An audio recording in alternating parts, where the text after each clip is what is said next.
Episode 905. This is 905? Mm-hmm. My God, when will we ever stop? Probably never, as long as you keep liking, subscribing, and following. So do that. It gives us purpose in life. There's a reason to live. Really, when else would I come downstairs into my old studio? Why else would Scott wear whatever the hell that is on his head? My hair? Yeah, what's it? I don't understand that. Anyway, like, subscribe, and follow, please. It's good for the algorithms. And what's good for the algorithms, I don't really hear. No, not even a little. If you have a comment you'd like to leave, you can do it one of two ways. You can leave it right where you found us. Well, three ways. You can drop it off at the gutter in front of Boaters.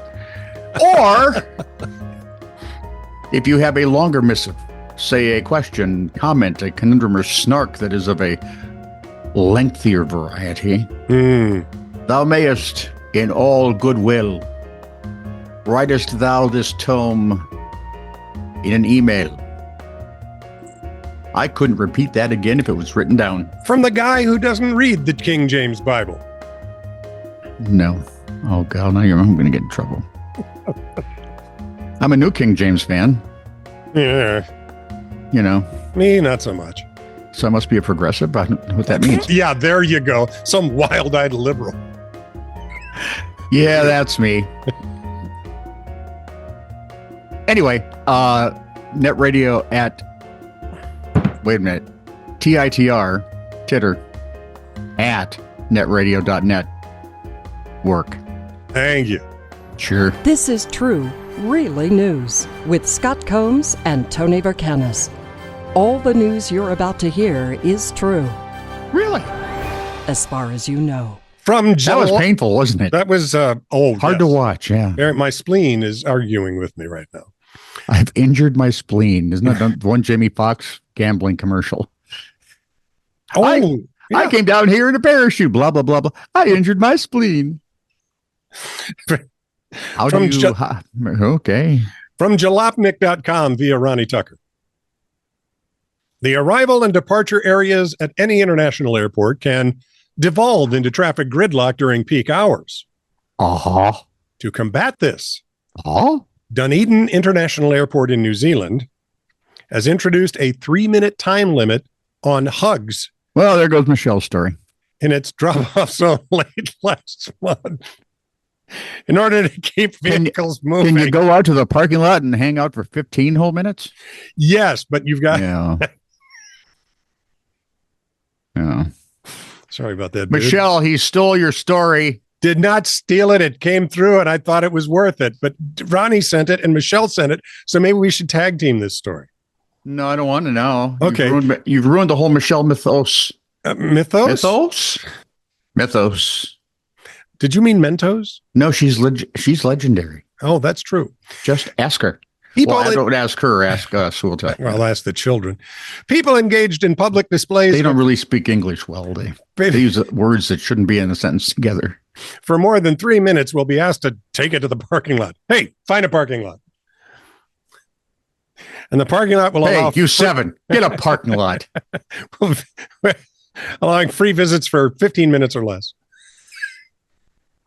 While the reasoning for the time limit's clear, how Dunedin Airport came to 3 minutes, as the set duration's rather vague, it might seem like a completely arbitrary number. Nope. Go ahead. It's more than 2, but less than 5. That's good. It sounds like more than 2. And is less than 5, so... Yeah. Yeah. Okay. So that... Yeah. What I want to know is, are there some poor little bastards with stopwatches? All right. Bring it up. 1 minute left in the goodbye. 1 minute? Like a hockey game? The white zone is for loading and unloading only. The red zone is for hugging. Only. Move it along. Dunedin Airport CEO Daniel DeBono told... Making out is for the bathrooms. Radio New Zealand. I did some reading on this a few weeks ago. It turns out you need 20 seconds for the oxytocin and serotonin release from a hug. Anything less and you don't get the happy hormones. Anything longer and you get different happy hormones. We're not here to tell people how long they should hope for. It's more the message of please move on. Dunedin Airport serves the city of the same name on New Zealand's South Island and receives about 900,000 passengers annually. Its volume is similar to that of the airport serving Greensboro, North Carolina. Not massive, but not insignificant. Hopefully, 15 minutes in the parking lot is enough time to get goodbyes out of the way. Yep, including cleanup. You should just get a hotel room. It's Why do I have a flashback to the Big Bang Theory where Leonard is leaving? Yeah. And they're parked in the car by the curb and he and Penny are saying their goodbyes. You have your spear inhaler? Yep, I'm good. Okay. And of course, officer, they're just in love. We're not dealing drugs. Hey. A Swiss Airlines flight on September the 9th from Zurich to Bilbao. B-I-L-B-A-O. Bilbao? I'd say Bilbao. From Bilbo Baggins, Spain. Yes. Thank you. Ouch. Hey, there's a Tolkien reference. We are reading more. Ooh, we must be smart. S-M-R-T, smart. S-M-U-R-T, smirt. Is it because I'm wearing blue? Yeah, sure. Okay. Where was I? Papa Smurf. Zurich to Bilbo Baggins, Spain. Took off without one key element. Wings. Nope. Engine. The plane was intact. It took off. Without a pilot. Didn't have the luggage. Oh, my. According to Yahoo News, which is usually useless for any real news stories, but kind of fun with these, reported that although passengers waited for 2 hours in Spain for their luggage to arrive, it never did. Do you suppose it's somewhere in the Atlantic? Well, from Switzerland to Spain, no. Well, they could have come over the channel. Sure. It's only about 10 minutes from Switzerland. According to a company spokesperson, Cavan and Palom, there was a shortage of ground staff. And after waiting more than an hour, they decided to just take off anyway. The pilot did apologize to passengers for the delay, but didn't mention the part that they wouldn't have any clothing. Their luggage wasn't going with them. Yeah, the medication that you need to have this afternoon won't be there. According to spokesguy Cavan, the pilot apologized to passengers. He said, "We understand the situation is not favorable for the people involved. No dumb men. And of course, we regret the inconvenience." Should put that on a tattoo. If they would have regretted the inconvenience, they wouldn't have done it. We regret the inconvenience. No, you To don't. which one passenger said, "Regret, our vacation's ruined." Yeah. Ta-da. They did, however, all say their goodbyes in under 3 minutes. Except for the couple in the parking lot who are still actually saying they goodbye. have their luggage, though, so which is nice. You know. They can change. Sure. A British man who died at the age of 78 and donated his body to the University of Birmingham Medical School for research seems to have lived his entire life without knowing he had 3 peni. I'm not going to ask. All right, what's a peni? It's plural of penises. He had 3 of them. 3 Schwanzes. He's a Johnsons.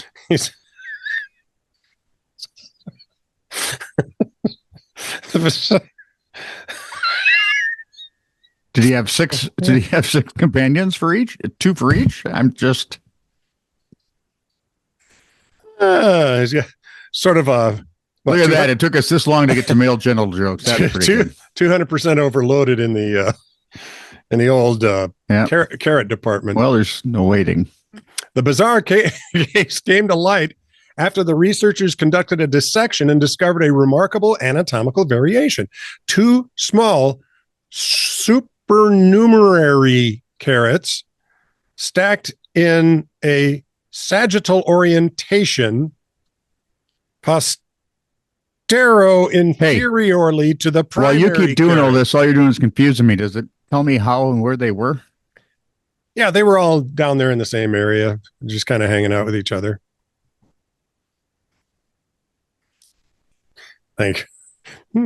Somebody agrees with me.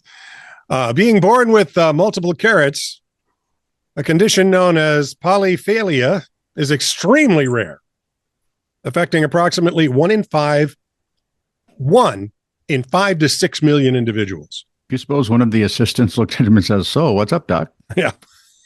Walk proud, Joe.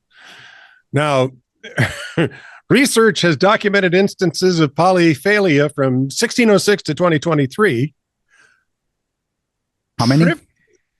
Well, they've documented instances. Okay. It happens occasionally. All the way to 2023, triphalia, which essentially means triple carrots, has been reported only once before. Huh.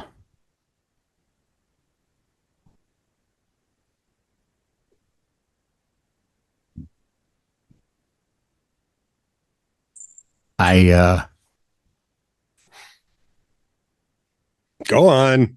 I don't know what to do with this. Well, just tuck it away in the back of your head someplace. Goodwill employees in Goodyear, Arizona. There's a Goodyear, Arizona? They make tires. Yeah, but the good time only lasts about 12 months. Things are moving again. What can I say? Oh, good. You saw it. Yeah, I did. Goodwill employees in Goodyear, Arizona. It'd be funny if Firestone had a plant there. There we are. Were startled in September when they opened a donated box and found inside a human skull. And it must be true because the Arizona Republic reported on it. Was it Yorick? I knew him pretty well.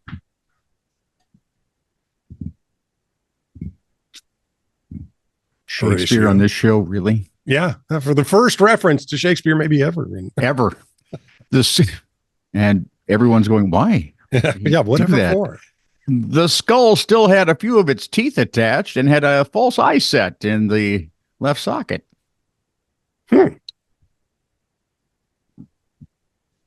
Nope, not doing the Sammy Davis Jr. joke. Goodyear police spokesperson Lisa Berry said that they believe it to be historic, and to have no forensic significance, meaning there appears to be no associated crime.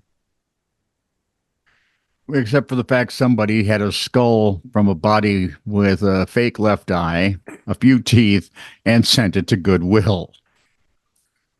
Yeah, is that a crime? Yeah, well, I suppose it's mishandling of a corpse. And the Goodwill store would not comment on whether the skull will be added to the store's shelves or how it would be priced, but everyone said, hey, Halloween. Somebody put a candle on top of it and marked it at $5. Some teenager bought it and said, look, I don't have to carve a pumpkin if you're thinking this works great. This is true, really news. Send email to TITR@netradio.network.